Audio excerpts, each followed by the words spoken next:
The president says Iran's nuclear facilities have been obliterated. We have reports from the Middle East and Washington. Nancy Cordes at the White House begins our coverage. Nancy? Maurice, the president's announcement comes just a few hours after that Iranian attack that appears to have been designed to avoid casualties, essentially a face-saving move so the Iranians could say they retaliated against the U.S. without drawing more U.S. fire.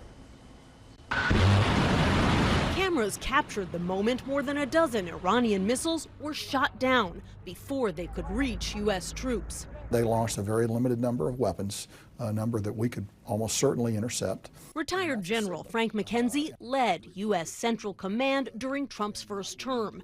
He says the U.S. attack on Iran this weekend left Iran with three options. They could have gone with a calibrated response, a massive response, or no response. From what we've seen so far, they've chosen a calibrated response, which is a very limited strike at one of our installations. And what does that tell you? That tells us the Iranians are searching for an off-ramp. Iran's target was the Udeid Air Base in Qatar, which President Trump visited just last month. The warriors of the United States Armed Forces. Today, the sirens sent shoppers in nearby Doha running for shelter as the airspace over Qatar was quickly cleared. We didn't harm anyone, said Iran's supreme leader, but we will not submit to anyone's harassment. Trump responded, I want to thank Iran for giving us early notice. Iran's attack came 42 hours after these B-2 stealth bombers based in Missouri dropped 14 bunker-busting bombs on two key underground nuclear facilities. A third was hit with cruise missiles. President Trump said all three targets were obliterated. The chairman of the Joint Chiefs was a little more cautious.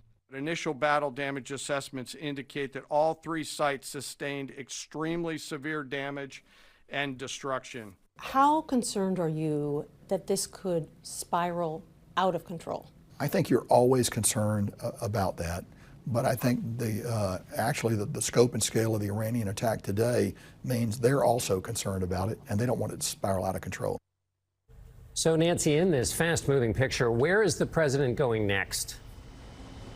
Well, John, we've gotten no indication that President Trump plans to take any military action in response to what Iran did today. In fact, to the contrary, he's now claiming that a ceasefire has been agreed to that will lead to the end of this 12-day war. But it's important to point out we have not received any confirmation about that from either Israel or Iran tonight. And Nancy, there's been debate all day over whether the U.S. actually fully destroyed the Iranian nuclear facilities and the enriched uranium. Where does that stand tonight?